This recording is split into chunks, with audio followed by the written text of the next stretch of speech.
Please read the problem carefully and get a pause to understand the summary of the problem. You will find that this is a problem of HCF calculation. And so let us move to the solution. From the description of the question, we can write our answer like this.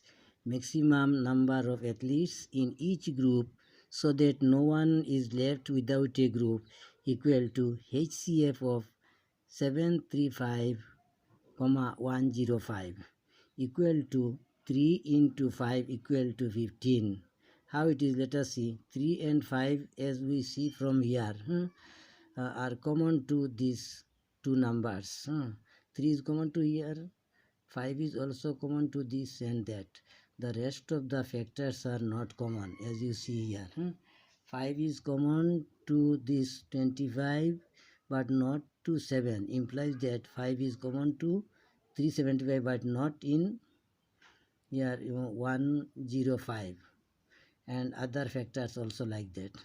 So the most common factors 3 and 5 are the product of these two numbers is giving us the group size, okay, as a HCF. Now total number of groups equal to 375 plus 105 divided by 15 equal to 480 divided by 15 equal to 32 answer.